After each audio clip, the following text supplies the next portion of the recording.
Good evening po, Bokawi Ward. Welcome to our online weekly hearing devotional. Magandang gabi po sa inyong lahat.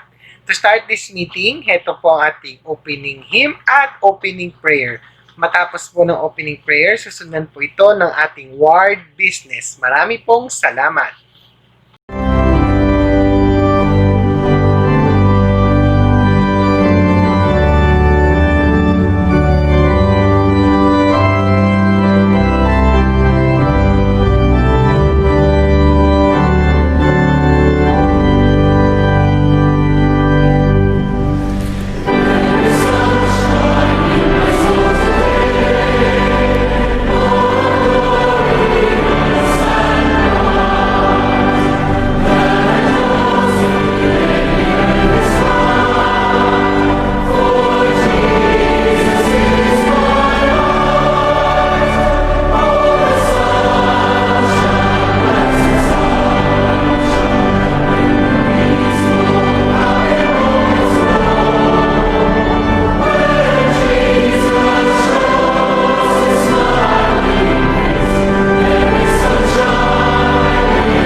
Ama namin sa langit, Ama, nagpapasalamat po kami sa araw na ito na pinagkaloob niyo po sa amin na magkakaroon po kami ng bagong kaalaman dito sa devotional.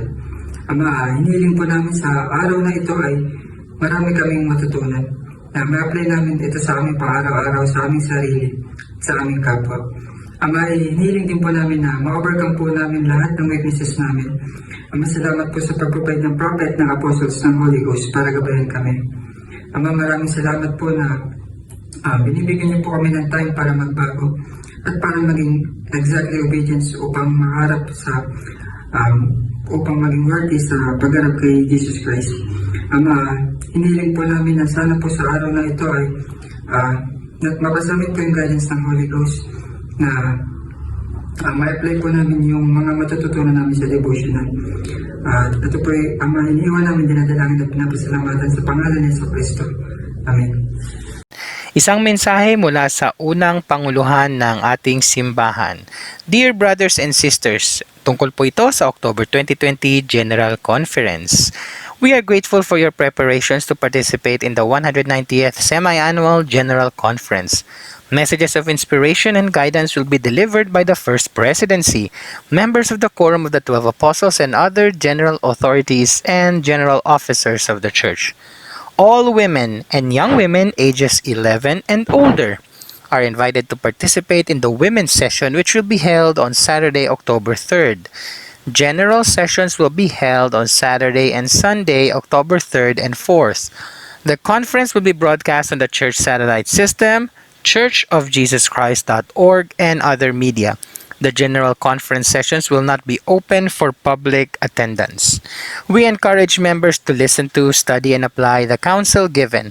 The messages will be published in the Gospel Library app, on churchofjesuschrist.org, and in the church magazines. Sincerely yours, Russell M. Nelson, Dallin H. Oaks, Henry B. Eyring, the First Presidency.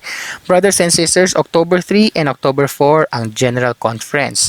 Ngayon, oras po yan sa Amerika. Madaling araw yan dito ng kinabukasan sa Pilipinas. Pwede po natin panoorin ang mga replays nito sa Facebook, sa YouTube. Hanapin naman po natin ang mga official social media accounts ng simbahan sa Facebook at sa YouTube.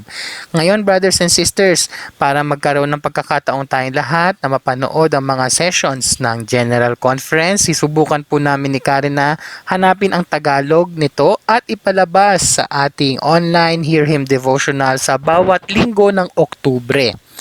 Same time po, 7 o'clock ng gabi, hintayin po natin ang mga link na ibibigay sa atin ni Karen o ako sa ating Facebook group. Muli, brothers and sisters, ihanda natin ang ating mga sarili upang tanggapin ang boses o ang salita ng Panginoon sa pamamagitan ng mga buhay na propeta at apostol. 2021 New Church Magazines. Sa darating na bagong taon, may bago po tayong mga church magazines, brothers and sisters. Starting 2021, the church will produce 3 global magazines. The Liahona, para sa mga adults. For the Strength of Youth, ito yung dating New Era, para sa mga youth 12 to 18. At The Friend, para sa mga kabataang edad ay 3 hanggang 11. Ngayon, brothers and sisters, ito yung mga pagbabago nakikita ninyo sa inyong mga screen. At ang good news sa mga bagong magazine, lahat ito available sa Tagalog, English at Cebuano. Dati yung iba English lamang. Brothers and sisters, ito yung itsura nila. Tingnan po ninyo at nandyan yung mga presyo. Yung iba po nagiging mahal dahil pwede kayong umorder ng hanggang 3 taon. Ang Liahona po ang 1 taon. Ibig sabihin buwan-buwan i-deliver sa bahay ninyo ay 104 pesos. Ang The Friend, buwan-buwan i-deliver ang 1 taon. Ibig sabihin 12 issues ay 83 pesos and 20 centavos. Ang For the Strength of Youth, ganun din po, 83 pesos and 20 centavos. Ngayon, brothers and sisters, marami sa inyo naka-order na nito dahil kayo ay nanalo sa mga papremyo sa ginawa nating mga ward at youth activities at sa primary din. Abangan na lamang po ninyo dahil ang inyong mga issues ay ide-deliver mismo doon sa shipping address na inyong ibinigay sa akin o sa inyong mga leaders. Paano tayo order, brothers and sisters? Step number 1, pumunta tayo sa store.churchofjesuschrist.org/PHL para sa Philippines Online Store. Pagkatapos, pipiliin po natin ang magazine, pipindutin natin ang subscriptions, at pipiliin nyo na kung alin ang inyong gustong piliin. Ngayon, kung magsusubscribe kayo sa Liahona, mapapansin nyo, walang nakalagay na starts 2021 dahil ngayon po, meron namang Liahona.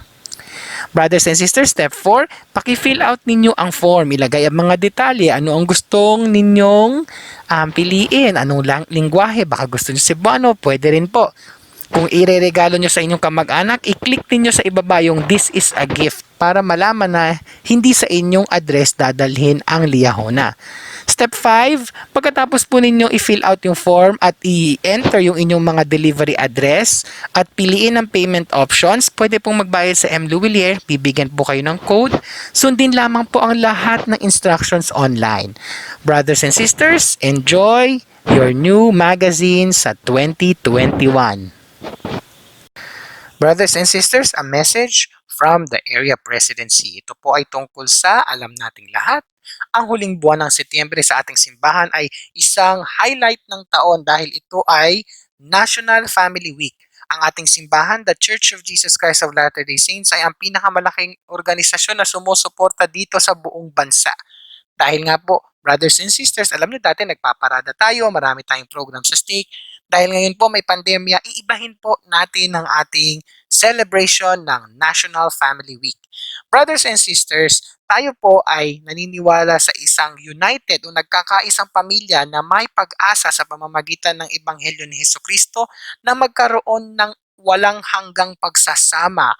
Brothers and sisters, ito ay nasa puso ng doktrina ng mga banal o Latter-day Saints. Brothers and sisters, as the annual celebration of the National Family Week draws near, we invite all members of the church to observe this annual tradition in the comfort of their homes. Though the COVID-19 pandemic has imposed limitations on physical interactions and activities, the church will be hosting a series of live shows on Facebook that will feature activities that will encourage families to bond together while at home. Online programs will be broadcast live on the church's Philippine Facebook page. Pakitandaan ninyo, I hope nakalike na kayo dito sa Facebook page na ito, the Church of Jesus Christ of Latter-day Saints-Philippines. Yung mga programa ipalalabas starting tomorrow, September 21 hanggang sa Sunday, September 27. For this year, we will continue the slogan #BFF. Ang ibig sabihin nito, Building Forever Families.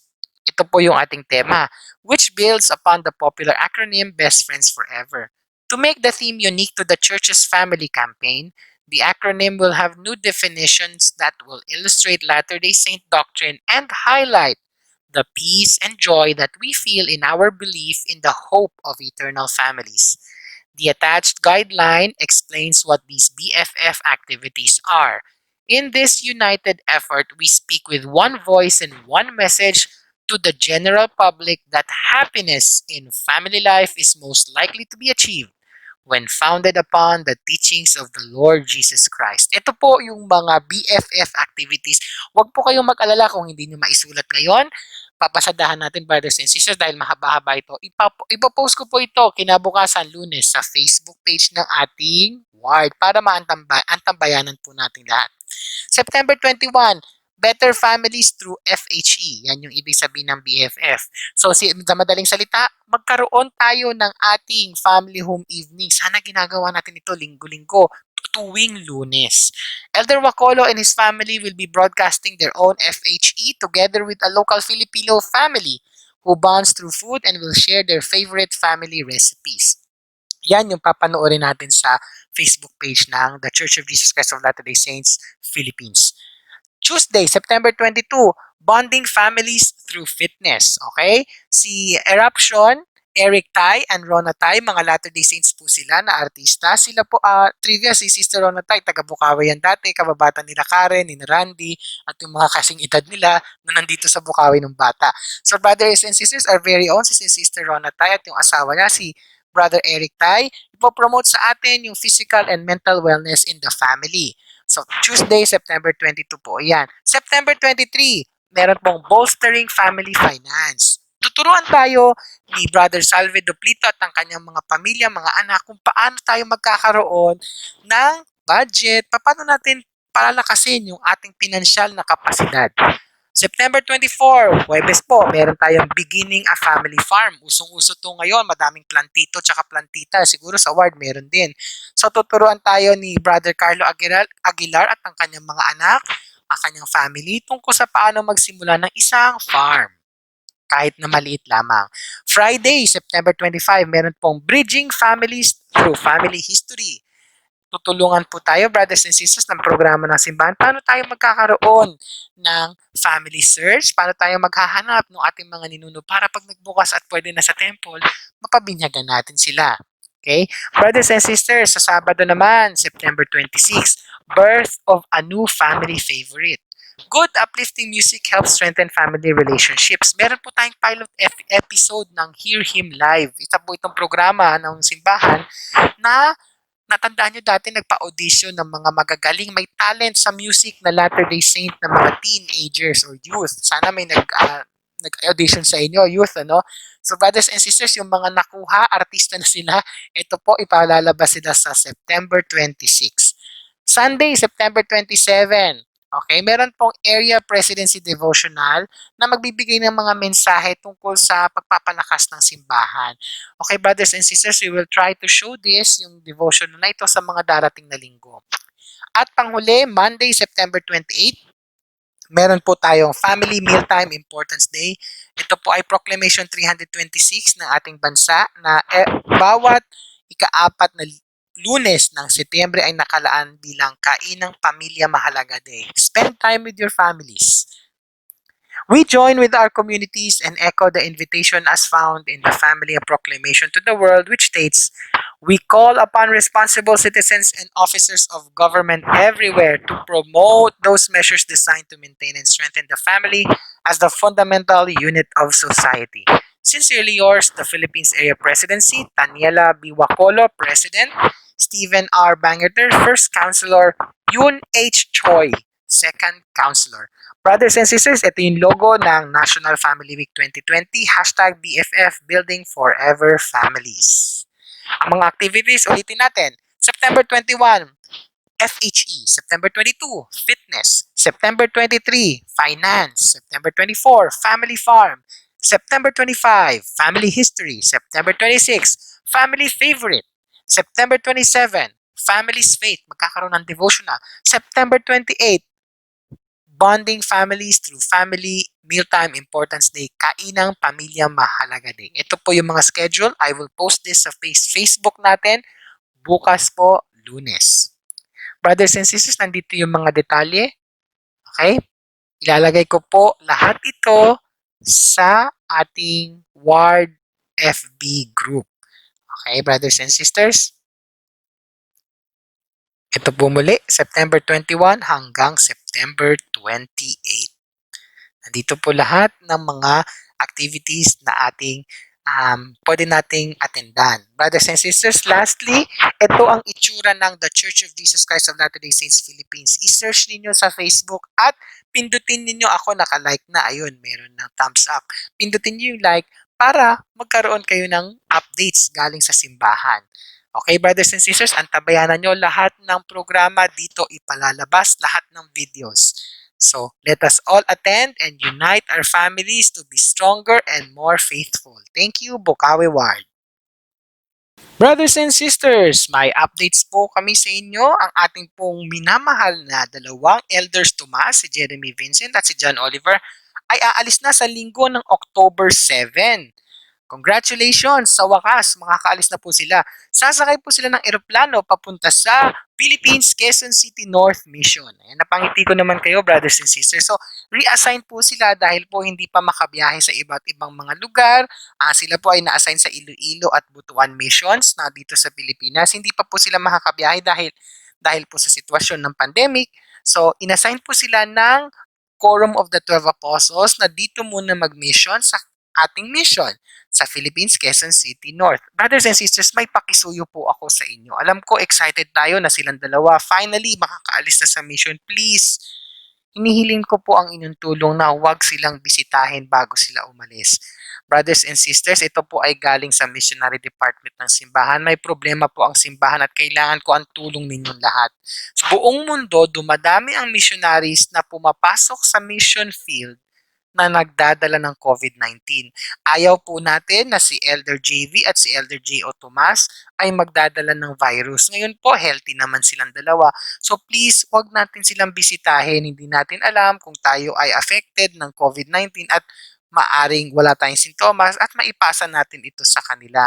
Brothers and sisters, ito po ay pakisuyo galing sa inyong bishop. Kung gusto nyo pong magpaalam sa kanila, sa Facebook na lang po muna, i-text ninyo or tawagan. That's it, brothers and sisters, and congratulations. We are proud of you, Elders Tomas. Brothers and sisters, Bukawi Ward, Tithes and Offerings. Ang ating pong collection schedule ay sa September 27 na. Muli, same time, same place sa chapel, alas 8 hanggang alas 10 ng umaga. Please magsuot ng mask. Magdala ng sariling ballpen. Wala pong suklian. Please bring exact amount. Drop off, uwi agad. Bawal po tumambay at tuloy po ang no touch at social distancing policy. Brothers and sisters, sa mga sisters o sa mga walang priesthood holder sa bahay na pwedeng magbigay sa kanila ng sacrament, kung gusto po ninyo, pwede kayo magdala ng sarili ninyong tinapay, biskwit at tubig. At kami po sa bishopric ay ang mag-a-administer sa inyo ng sacrament. Muli, brothers and sisters, September 27, 8 a.m. to 10 a.m. po ang pagbibigay ng tithing at fast offering sa chapel. Maraming salamat po.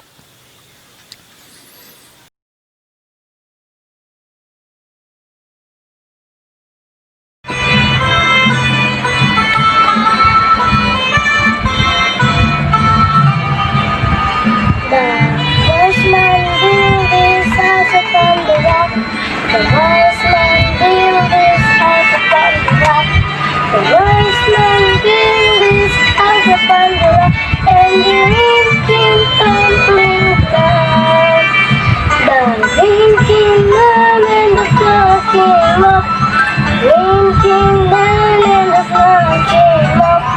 The rain came down and the flood came up. And the house on the rock stood still. The foolish man built his house upon the sand. The foolish man built his house upon the sand. The foolish man built his house upon the sand. And the rain came tumbling down. The rain came down and the flood came up. The rain came down and the flood came up. The rain came down and the flood came up. And the house on the sun washed away. Brothers and sisters, heto na po ang ating mga speakers. Naway pakinggan po natin sila at matuto po tayo. Thank you, Bokawe Ward.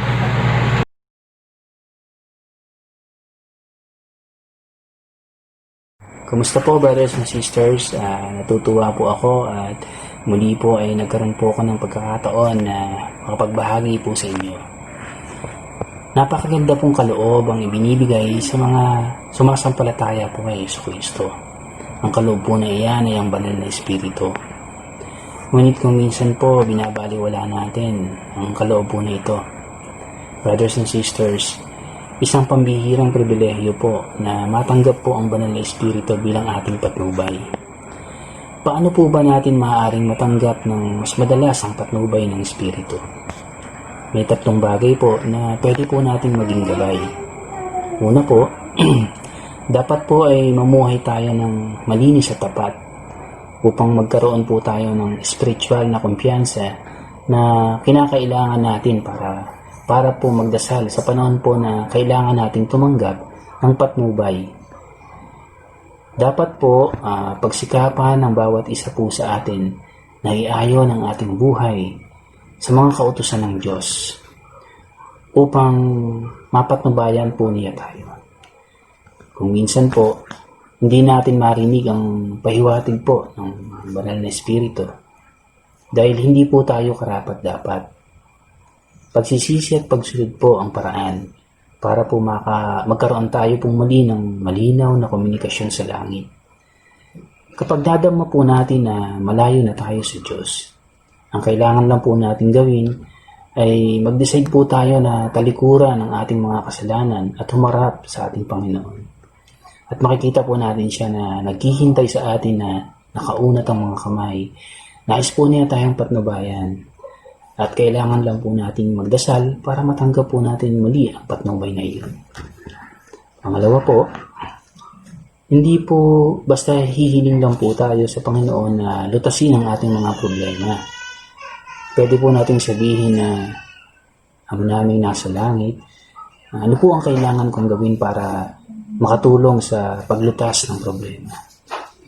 Sa halip po na isa-isahin ang ating mga problema sa pagdarasal at paghiling sa Panginoon na lutasin ang mga ito, dapat po tayong maghanap ng mga aktibong paraan para matanggap ang tulong ng Panginoon at nangangakong kikilos ayon sa patnubay ng Espiritu.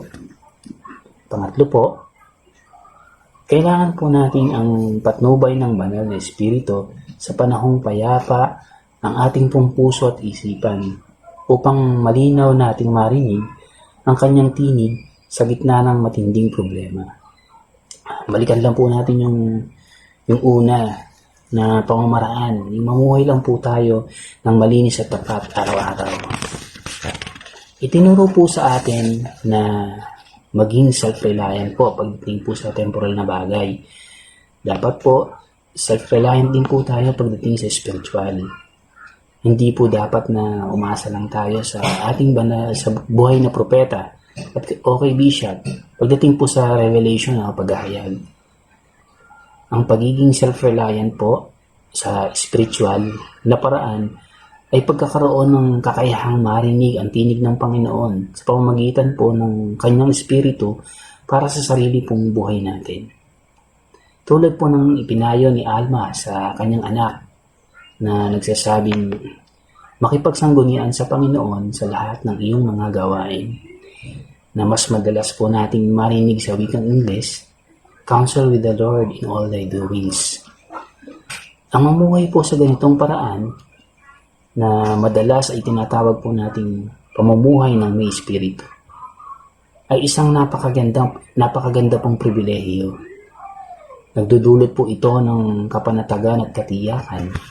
Gayon din po ng mga bunga ng espiritu tulad po ng pag-ibig, kagalakan at kapayapaan.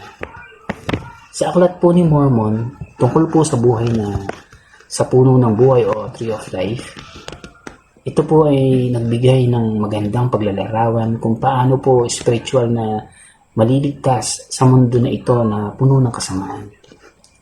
Ikinuwento po sa panaginip na ito ang biglang paglitaw ng mga abo-abong kadiliman para madala ng spiritual na kapahamakan sa mga miyembro ng simbahan na naglalakad pabalik sa Diyos.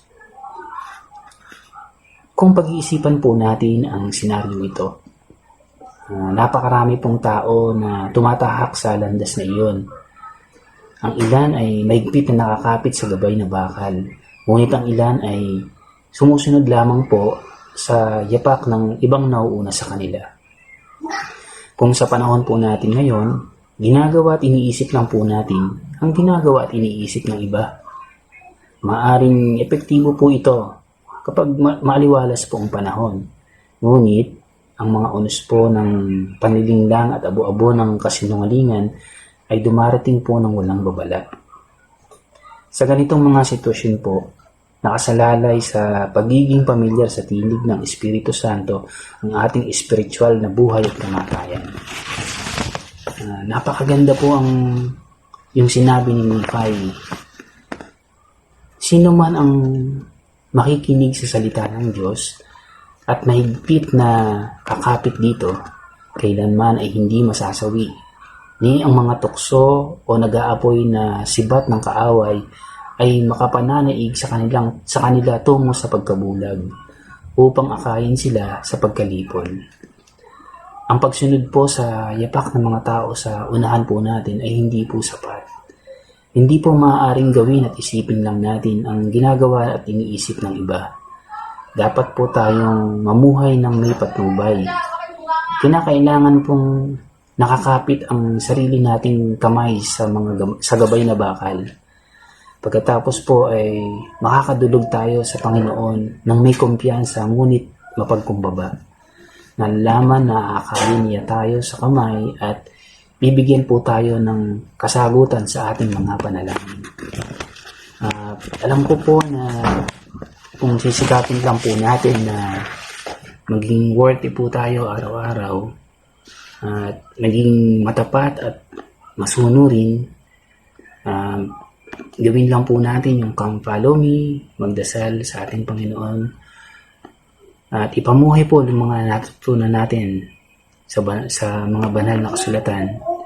Naniniwala po ako na tayo po ay gagabayan palagi ng banal na espiritu. Tutulungan po tayo sa ating mga desisyon upang hindi po tayo mahirapan sa panahon po ng nangangailangan po tayo ng patnubay.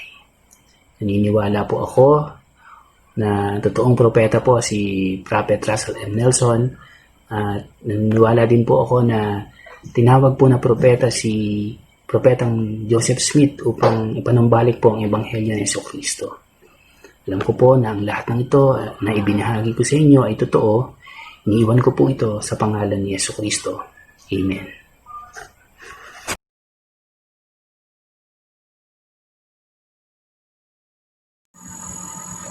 Good morning, brother and sister. Kumusta po kayong lahat sa Bukawi Ward, Valenzuela Estate? Nagpapasalamat po ako, nagkaroon ako ng pagkakataon sa Bukawi Ward na makapaglingkod sa inyo. Lubos din ang pasasalamat namin na matupad ang nais namin makabalik sa aking probinsya upang dito naman nila. Hindi man naging madali dahil marami ding pagsubok ang aming dinanas. Kami ay nagsikap at nanampalataya na hindi kami pababayaan ng Diyos. Nagtanim kami ng mga prutas at gulay na sa ngayon ito ang aming pinakikinabangan. COVID-free po sa aming lugar. Nais kong magbahagi sa inyo sa 2 Nephi chapter 1 verse 20 at kanyang sinabi na habang sinusunod ninyo ang aking mga kautusan, kayo ay uunlad sa lupain. Datapwat habang hindi niyo sinusunod ang aking kautusan, kayo itatakwil mula sa aking harapan. Pinatutuhanan ko na mayroon tayong buhay na propeta at ito ay si Prophet Russell M. Nelson. At si Jesucristo ay nagtiis ng hirap at pasakit upang kanyang tubusin ang ating mga kasalanan para tayo ay muling makabalik sa piling ng ating pasalamat. At ang nilalaman ng Book of Mormon ay totoo. Sa pangalan ni Jesucristo, Amen.